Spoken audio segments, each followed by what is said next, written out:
Hi, my name is John Eigel. I just graduated from the Master's History undergrad program, and I'll be beginning my master's at the University of Waterloo in September. I've been working with Heritage Mississauga as a research assistant for the past 2 years now, specifically working on researching and writing biographies of historic Mississauga's fallen service members who were killed during the Second World War. Today, I'll be doing a brief outline of Mississauga's involvement with the Northwestern European campaign, specifically the fighting from the D-Day landings on June 6, 1944, through to the fighting through to Germany. So to begin with, I'll give an overview of the Allied campaign through Northwestern Europe. This map, you can see that the Canadian forces are marked by white arrows. And after securing their hold on Normandy, the Canadians were then tasked with working their way along the coast, securing critical channel ports through August and September of 1944. These channel ports were absolutely critical to the Allied war effort because they allowed the Allies to supply themselves. Otherwise, their supply lines from Normandy to the front would be untenably long. In late 1944 through to spring of 45, the Canadian forces played a central role in what is now called the liberation of the Netherlands, and is part of why the Netherlands still sends tulips to Canada every year. So for a closer look at Canadian action on D-Day at Juno Beach, so the first red line made of triangles, as you can see on this map, marks the front line as of midnight on D-Day, so midnight June 6th and 7th. You can see at the bottom of the map, the units we'll specifically be focusing on for this presentation are the Queen's Own Rifles, who landed with armored support provided by the Fort Garry horses, the Fort Garry horse, here shown as the Fort Garry tanks. This is the first wave. In the second wave, the Highland Light Infantry landed also at Nan White or Nan Beach of Juno, but we'll talk about that later. The second red line made of triangles represents the Canadian positions as of June 12th and 13th. I made a mistake on the PowerPoint. It says 7th and 8th, but the correct dates are the 12th and 13th. If you look closely, you can see that Canada's initial D-Day objectives, as laid out by the Allied planners, were to capture the city of Caen and the Carpiquet airfield, which we'll talk about later. But those were clearly quite optimistic, as they weren't captured until mid-July of 44. Despite how little the Canadian advances look, they actually advanced further than any other British or American unit that landed on D-Day. So to begin with, we'll talk about Lieutenant Norman Harold Victor Brown, who was born in 1920. As I mentioned, he landed with Fort Garry horse, who provided armored support for the Queen's Own Rifles. I'm going to move myself so we can see the slide. Lieutenant Brown lived in Clarkson at the time of his enlistment and had completed the first 2 of 4 years of veterinary school in Guelph. He hoped to return to veterinary school after his service, but was also open to following in the family tradition of making a career of military service. He was the 3rd generation of his family to earn his commission with the Queen's York Rangers. His father served in the First World War, and his grandfather served during the Northwest Rebellion. I believe he actually met Louis Riel. I can't confirm that, but I'm fairly certain. In March 1941, Lieutenant Brown married Gertrude Harriet Brown, whose maiden name was Selbert. The couple then had a son named Freddie, who was born in February 1942. So Lieutenant Brown served with B Squadron of Fort Garry Horse. You can see Lieutenant Brown in the back row, far left of this image. I based on the clothing, I would imagine that this photo was taken in late winter or early spring of 1944, because he arrived, if my memory is correct, arrived in England was assigned to the Fort Garry Horse in December of 1943. So the Fort Garry Horse landed in the first wave on Juno Beach around 8 a.m. and they provided armored support to the Queen's Own Rifles of Canada, or the QOR. Unfortunately, the engineers, the Royal Engineers who were supposed to land at the same time and were tasked with blowing gaps in the seawall, the defensive seawall, were delayed and didn't land on the beach until 9:30. So until that point, the Fort Garry Horse couldn't move inland, and the best they could do was provide armored support from the beach. So they basically could only fire on what they could see from the beach. But by 9:30, they were able to move into Bernier-sur-Mer, the site of the famous Canada House, which I'm sure many viewers have seen if they've seen any footage of the landing itself. And they were able to knock out a number of entrenched German guns, including machine guns and the infamous 88 millimeter.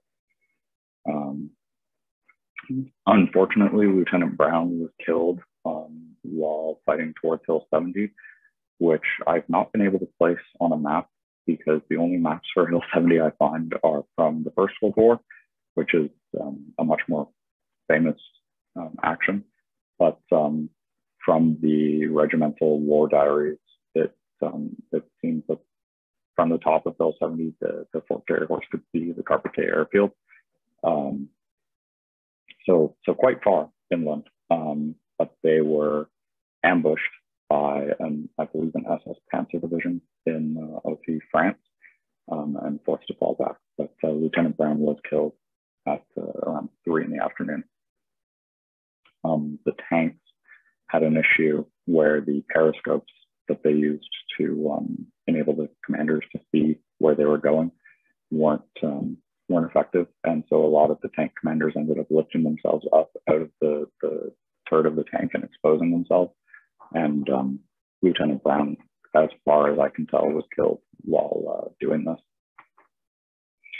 So moving on, Rifleman Alan Murray Cheeseman, who was born in 1924 and served with D Company of the Queen's Own Rifles, pictured here with his younger sister, Macy.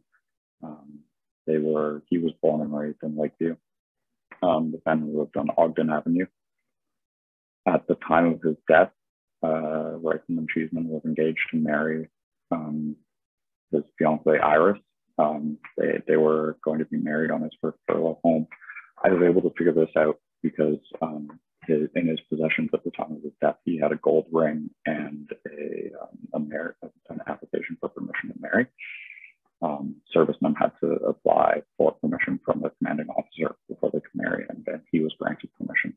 I was able to find out the name of his fiancée through in memoriams that were posted or published, I should say, in various GTA and Fort Credit area newspapers up to, I believe, 1948. Rifleman Cheeseman's sister, Macy, pictured here, actually served with Canadian Women's Army Corps during the Second World War, and she lived her entire life up until the age of 85 in Mississauga, and named her first son after her brother. So I'm not quite sure what unit this is that's pictured here, but it is a Canadian unit, pictured in front of the Canada House, as I mentioned earlier, a house which I've actually been to about 10 years ago, I suppose, and it's as of 10 years ago covered in Canadian flags in a very proudly Canadian place.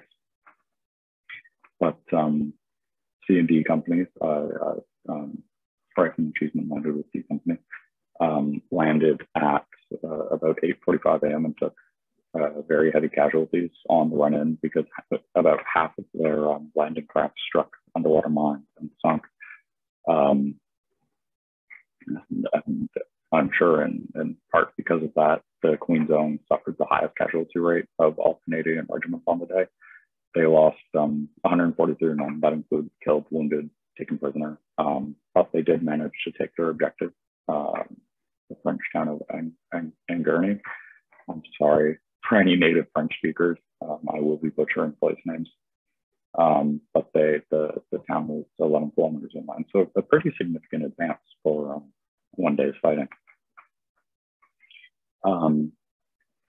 Rifleman Cheeseman was killed on July 9th, 1944 during the fighting for the Carpiquet airfield, which, as I mentioned earlier, was one of the first day objectives, but turned out to be extremely well defended. And yeah, as I'm sure many will understand, airfields were critically important because air supremacy is essential to victory in modern warfare. So, and the German defenders well understood this. So the airfield itself had been heavily fortified and was defended by an SS Panzer division. The airfield was only eventually taken after an intense bombardment by something in the neighborhood of 450 RAF aircraft, many of them Typhoons, launching rockets at the airfield. There's pictures of that online if anyone wants to look into that, and as well as artillery that we would expect. And I believe 4 warships in the channel were firing their batteries at the airfield. So a very intense bombardment. And this assault was actually covered by a CBC war correspondent who managed to work his way into one of the forward observation posts on the morning of the attack and counted down the seconds until the bombardment opened, and you hear the silence broken by the sound of an intense artillery bombardment. And it's quite a stirring recording, and I'll make sure to include that at the end of the presentation. I'm not sure if that'll be in a description or where it'll be, but I'll make sure it's included. It's well worth listening to. So the infantry assault itself was carried out by the Queen's Own and the La Chaudière Regiment, who approached the airfield from the north and the south. And Rifleman Cheeseman was unfortunately killed during the assault, but the airfield was ultimately captured, and by mid-August, I believe, was up and running again, flying Allied aircraft out of it. So Rifleman Arthur William Beaver, who was born in 1917, also served with the Queen's Own. He was born in Alderville, Ontario, an Indigenous reserve. Was one of 8 children. He lived in Clarkson and worked as a florist at the Don Mills Investment. He was one of 2 Indigenous service members from Mississauga who were killed during the Second World War, the other being Sergeant Wilburn Chubb, who I'm sure we'll be speaking about in future. Rifleman Beaver's 2 younger brothers, Ivan and Elmer, also served during the Second World War. Rifleman Beaver landed with the Queen's Own Rifles and fought his way through France, and then found himself in the process of the taking of the Channel ports, as mentioned earlier in the presentation. So during the lead up to the assault on Boulogne, the Queen's Own found themselves stationed in the forest just outside of La Capelle, France, where they were stationed from the 11th through 17th of September. While they were there, they formed good relations with the local townspeople. They were the liberating force.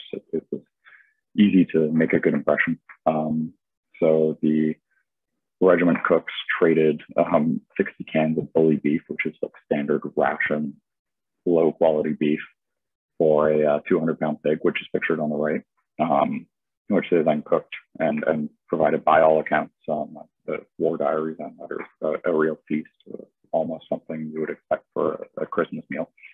And then on the left, I have a picture of, there's a number of pictures available online of this period in the forest of La Capelle. And this is a picture of maintenance being carried out on a Jeep, which I'm curious how they managed to roll it on its side without damaging it.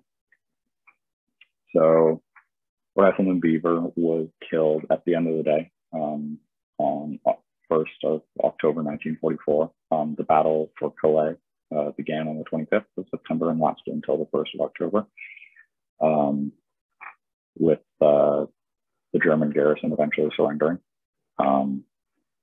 Rifleman Beaver safely fought his way through the city.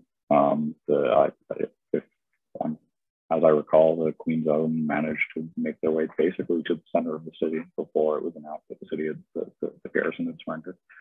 And so at the end of the day, the Queen's Own were pulling out to go to a place for the night. And Rifleman Beaver was driving a troop carrier, and he ran into a German roadblock. I would assume similar to the one shown here on the right. You can see the caltrops that look basically like giant tacks, which are meant to stop tanks. And unfortunately, when he hit the roadblock, he rolled the vehicle and was killed. But this image on the right is of a man of the Queen's Own Rifles defusing German demolition charges on the bridge, which has been roadblocked on the very date, 1st of October, that Rifleman Beaver was killed. So I thought it would be informative to include it. And by the end of the night, the Queen's Own had advanced to within 6 kilometers of the Belgian border, so they moved on from Calais quite quickly without Rifleman Beaver, unfortunately. The last individual we'll talk about today is Sergeant Cyril Walter Hare, who was born in 1922. He served with C Company of the Highland Light Infantry of Canada. His family lived at 30 Park Street, Port Credit. He had 2 brothers and 1 sister, and the brothers, pictured below, Alan and John, both served with the Royal Canadian Navy. Presumably, Cyril Hare is on the right, as he was the middle child of the 3 brothers, and Alan, the eldest, is on the left. So I would imagine that the youngest in this image in the middle is John. Cyril also landed on D-Day and fought his way through Northern Europe until Xanten in Germany. Here we have an image of the Highland Light Infantry landing on D-Day. They landed in a later wave, the second wave, so there was less resistance, so they could more easily land, and you can see them carrying their bicycles, which were used to help them move inland more quickly. Interestingly, Sergeant Hare's older brother, Alan, who was a first lieutenant on one of the landing crafts that actually brought the Highland Light Infantry ashore, Alan Hare ended up on the beach carrying out repairs on damaged military equipment. And while he was there, he actually saw his brother Cyril, and they were able to wave at each other in the distance. I know this from a family letter I was able to find. So Alan Hare remained on the beach and carried out repairs, and his brother Cyril fought his way inland with the Highland Light Infantry, and neither of them will have known, but it was the last time they would ever see each other. So Cyril Hare fought his way through Europe and was wounded. He received a shrapnel wound, but returned to his unit, and he was killed on the outskirts of Xanten, which was a German town on the border. They're very close to the border with the Netherlands, but the 3rd Canadian Division had been tasked with clearing the Alberger Lord, which is basically a national forest, and seasonally found at Sunspec, which is 8 kilometers outside of Xanten. And Xanten was, many of the war diaries describe the defense as fanatical, because it was Xanten was really the gateway to the Rhineland. And once the Allied forces captured the Rhineland and the River Rhine, they could then move in to the Ruhr, which was Germany's economic heartland. It was where the majority of their production happened, and so it was absolutely essential to their war effort. So the German defenders had been ordered to fight to the death, and by the sounds of it, most did. Sergeant Hare was actually scheduled for a period of rest beginning on the 4th of March, but volunteered to take a new officer into the line, escort him into the line, show him the way safely on the 5th, and was killed in action while doing so. He and his company had been charged with clearing out houses in the town of Sonntag, but they weren't aware that the German defenders had actually fortified the houses and turned them into strong points. And Cyril Hare was killed during the house-to-house fighting over the village. Here I have a picture of his grave on the left, and then a picture of his younger brother, John, who, as I said, also served and is decorated, as you can see, at his grave. John, if I recall, died in 2018. So this image will predate that. But it's a rarity that I was able to find an image of a family member at a grave. I think I have one other instance of the relative being able to visit a grave. So I felt I had to include it.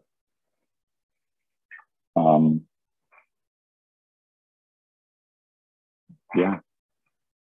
So I hope this gives some sense of an overview of Mississauga's involvement in the Second World War.